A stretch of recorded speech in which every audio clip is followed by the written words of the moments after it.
सभी साथियों को मेरा प्यार भरा नमस्कार। तो कैसे हो आप लोग? आशा करता हूँ आप सभी स्वस्थ होंगे, मस्त होंगे और धमाकेदार ढंग से अपनी तैयारी में लगे होंगे। तो स्वागत है आप लोगों का सूजस करंट के डेली अपडेट में, जिसमें हम अपनी सरकार की जो नई नीतियां हैं, जो नई योजनाएं हैं, उनमें क्या अपडेट आया है उनके बारे में जानने वाले हैं। साथ ही इनके आधार पर आपके एग्जाम में प्रश्न है वो कैसे पूछे जाने हैं, वो हम वीडियो के अंत में बात करने वाले हैं। तो वीडियो को अंत तक देखना, आपके करंट से संबंधित है जितनी भी समस्याएं हैं वो सारी दूर होने वाली हैं। तो अब ज़्यादा समय नहीं लेते, देखो पहले शुरू करते हैं अपनी आज की जो बुलेटिन आई है आप लोगों के पास उसके बारे में।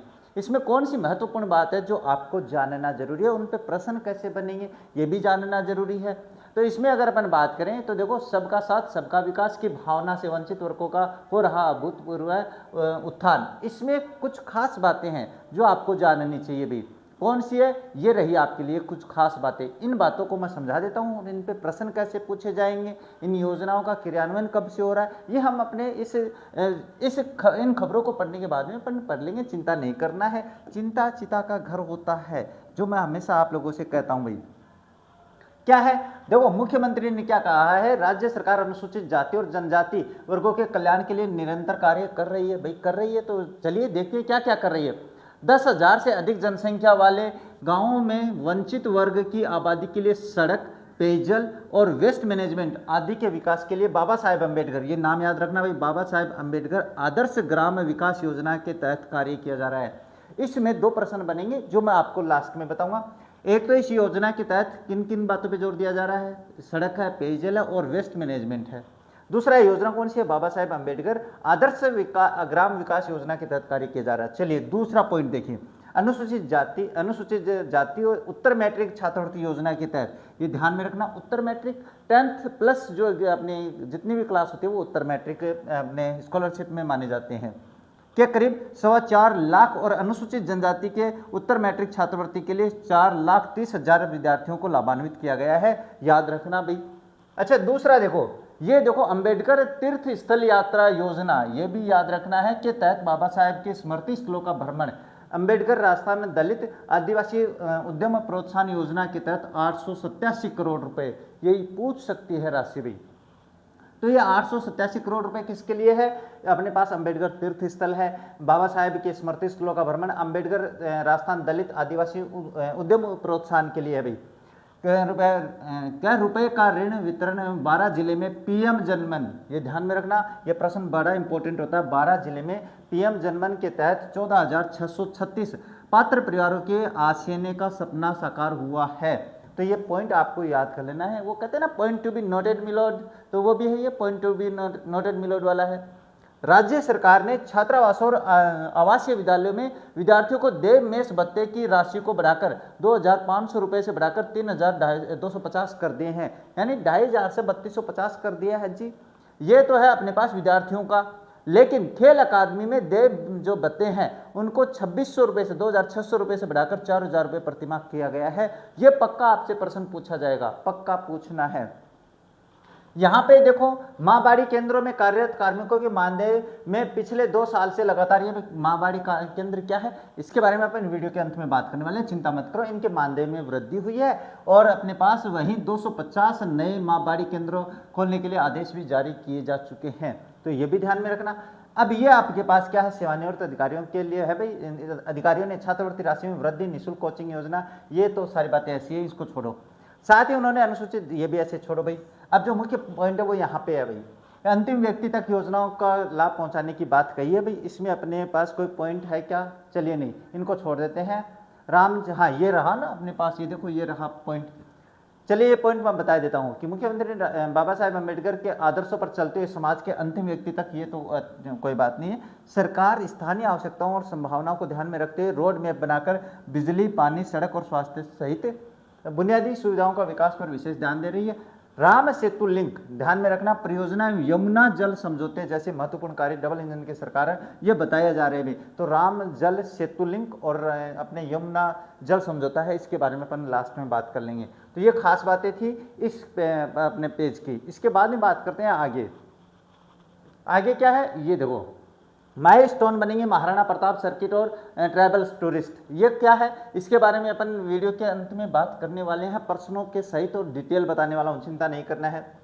ये क्या है भाई, इसी विरासत को और विस्तार देने के लिए मुख्यमंत्री भजनलाल शर्मा के नेतृत्व में राज्य सरकार जनजातियों को वैश्विक, ये छोड़ो भाई अपने पास, इसके तहत कौन सा है, हाँ मैं बता देता हूँ भाई जो मुख्य बात है, नहीं तो अपन इसके लास्ट में बात करने वाले हैं। हाँ ये है कुछ खास बात जो आपको जाननी है।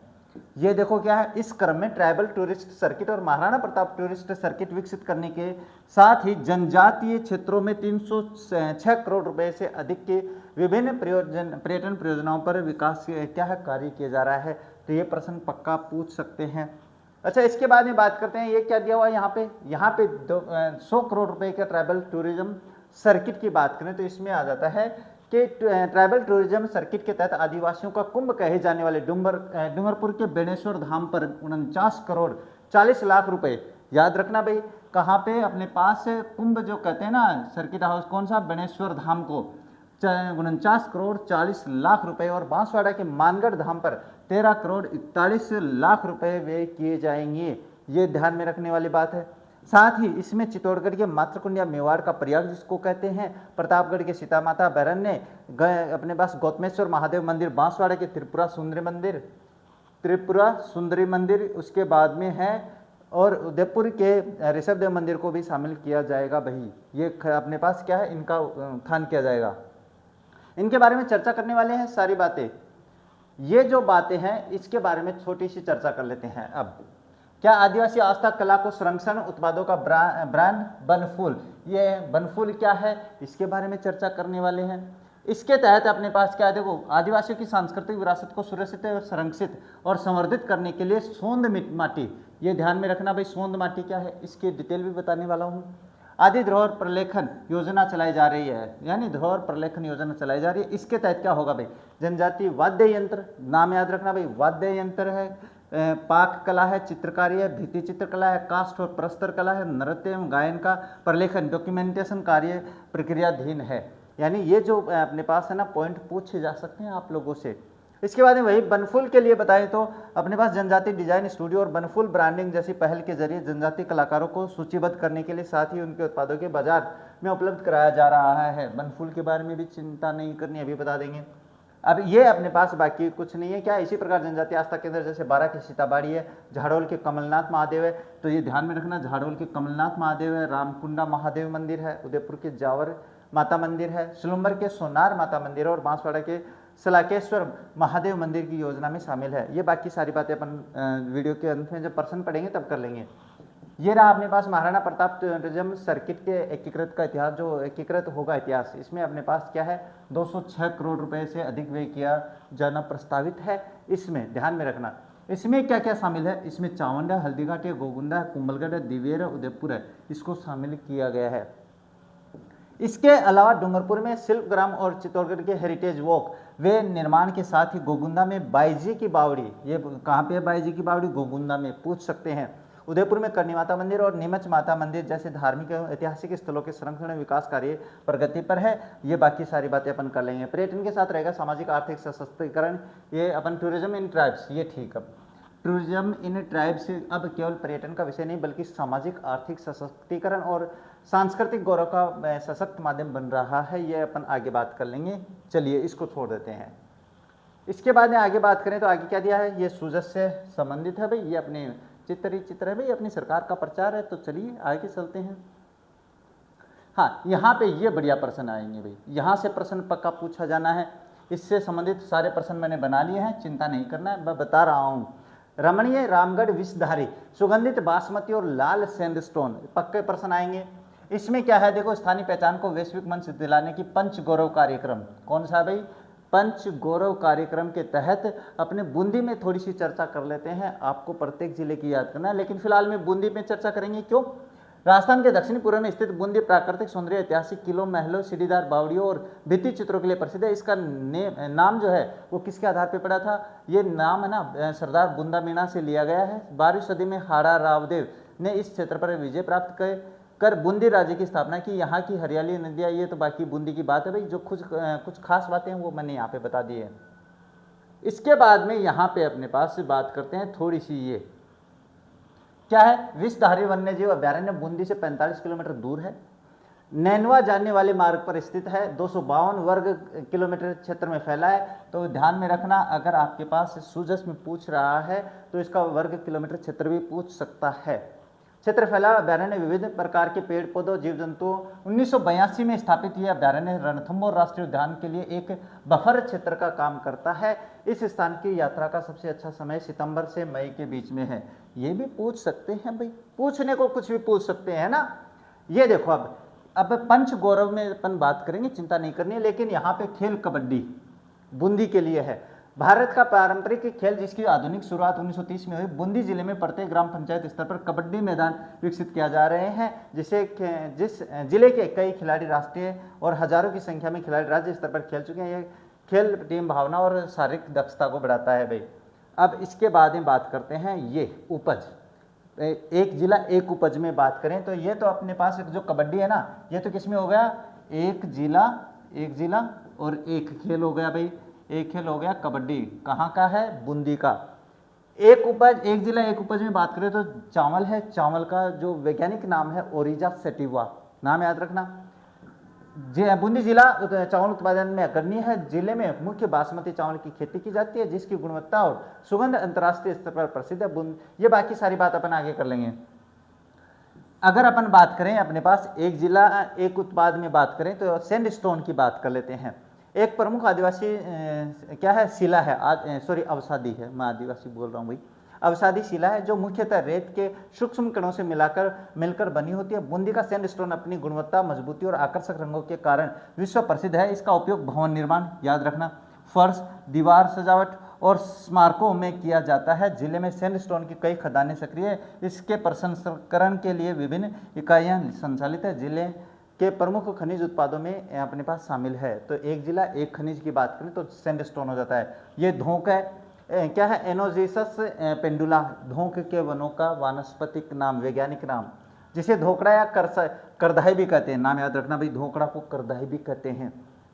औषधीय गुणों के युक्त एक महत्वपूर्ण वृक्ष है। इसके एंटी ऑक्सीडेंट तत्वों के कारण ये पारंपरिक चिकित्सा में उपयोगी है। ग्रामीण और आदिवासी समुदाय इसे पेचिस और अन्य रोगों के उपचार में क्या प्रयोग लेते हैं। धोक का वैज्ञानिक नाम एनोजिसस पेंडुला है। तो ये अपने पास 1 2 3 4, एक कौन सा रह गया अपने पास अभी। आगे चलते हैं, आगे चलें तो आगे क्या आता है, ये बाकी जो है ये क्वेश्चंस भाई, ये बढ़िया प्रश्न है। इनके बारे में अपनी पिछली क्लास में अपन ने बात कर ली थी। तो ये हथकरघा के बारे में है, ये कहाँ हुआ है, कल ही बताया मैंने अपने पास, यानी पिछले वीडियो में बात हुई है। इसके बारे में बात हो चुकी है, इसके बारे में, यानी अपने बारे में ये जो प्रश्न है ना 5 प्रश्न, इनके बारे में आपको जरूर देखना है। ये 5 प्रश्न आपको करने हैं भाई, है ना। तो ये देख लेना आप लोग 5 प्रश्न कौन कौन से हैं। इसके बाद में यहाँ पे छोटी सी बात और बता देते हैं, हर घर तिरंगा के बारे में छोटी सी बात करें तो आपके पास क्या है, ये मुख्य सचिव ने हर घर तिरंगा अभियान 2026 के तहत 9 से 17 अगस्त तक आयोजित गतिविधियों में व्यापक जन भागीदारी सुनिश्चित करने के निर्देश जारी किए हैं। 2 दिनों में ही 21 लाख से अधिक लोगों ने अपने क्या सहभागिता पोर्टल पर 40,000 से अधिक सेल्फी अपलोड की जा चुकी है। इसके बाद पौधारोपण से संबंधित कुछ खास बातें हैं, ये कुछ अपने पास बाकी नहीं है इसमें, बाकी ये पौधारोपण से संबंधित बात कर लेते हैं भाई। वर्ष 2026-27 में ये अपने पास इंपॉर्टेंट हो जाता है कि 10.81 करोड़ पौधे लगाने के लक्ष्य के विरुद्ध 10 अगस्त तक करीब 4 करोड़ 85 लाख जो पौधे हैं वो लगाए जा चुके हैं भाई। तो ये महत्वपूर्ण बातें हैं।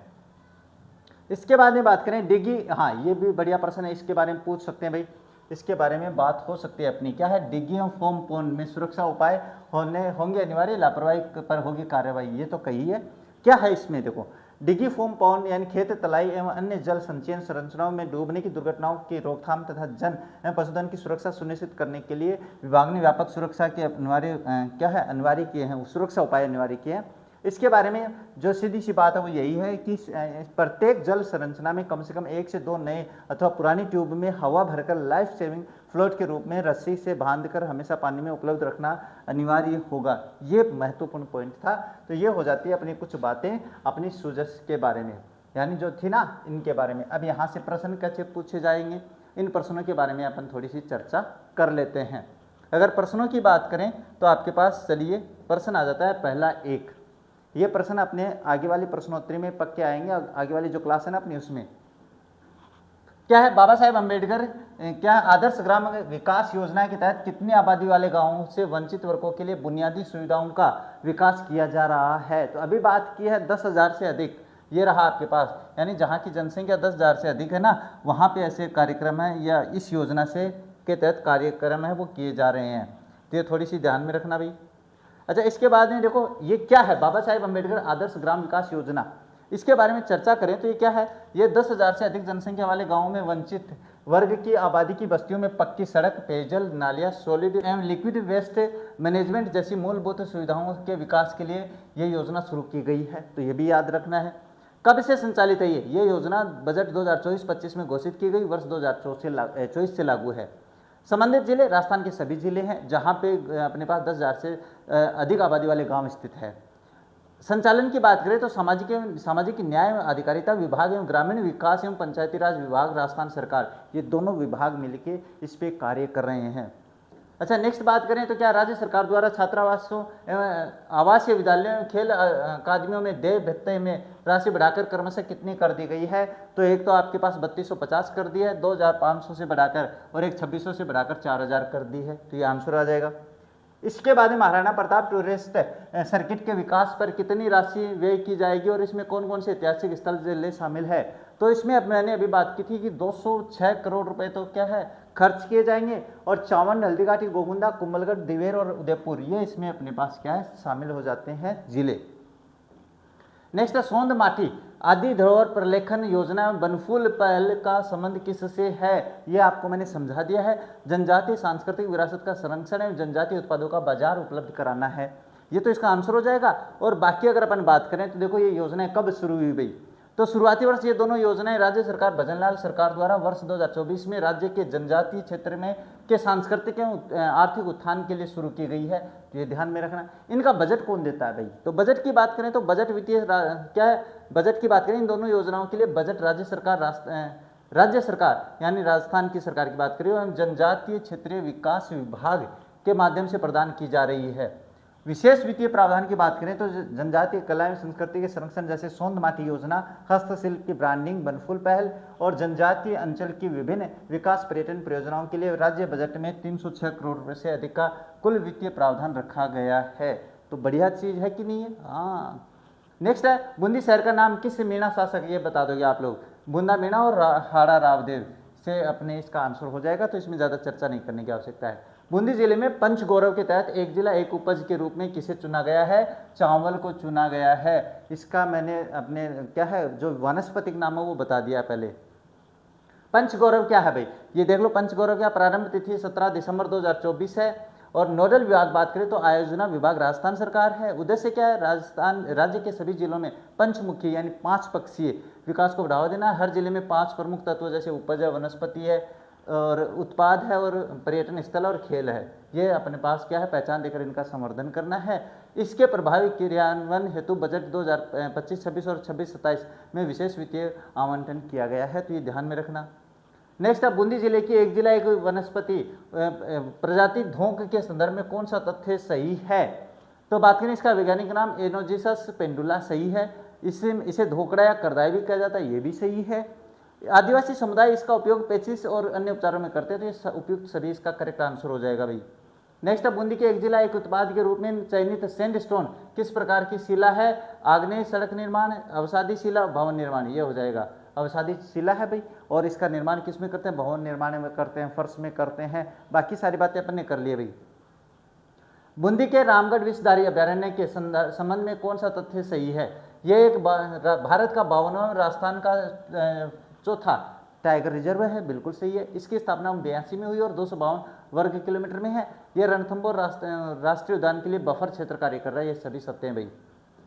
इसके बाद में बूंदी जिले के लिए एक जिला एक खेल की बात क्या है, किसे चुना गया और इसकी आधुनिक शुरुआत कब हुई भाई? तो ये कबड्डी 1930 में, तो आंसर करेक्ट हो जाएगा।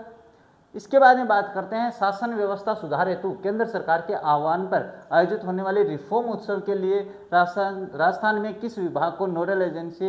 इसमें अपने पास योजना विभाग को रखा गया भाई। किसको? योजना विभाग को। योजना विभाग राजस्थान सरकार। इसके बाद में रिफॉर्म उत्सव के तहत प्रदेश की प्रत्येक ग्राम पंचायत में आमजन को सुधार प्रक्रिया से जोड़ने के लिए किस दिन जनमंथन सभा आयोजित की जाएगी? तो ये 2 अक्टूबर को की जाएगी भाई, 2 अक्टूबर 2026 की बात कर रहा हूँ भाई। इसके बाद में बात करते हैं रिफॉर्म उत्सव विवरण के बारे में। छोटी सी बात करें तो आमजन के सुझाव के आधार पर सरकारी प्रक्रियाओं को सरल एवं प्रभावी बनाने के लिए प्रधानमंत्री के आह्वान पर आयोजित उत्सव 10 सितंबर तक राज्य कार्य योजना बनेगी। 11 सितंबर से जागरूकता अभियान चलेगा और 2 अक्टूबर को प्रत्येक पंचायत में जनमंथन सभा, नाम याद रखना, जनमंथन सभा होगी। कब से संचालित है? वर्ष 2026 से। राज्य के सभी जिले हैं और योजना विभाग राजस्थान सरकार।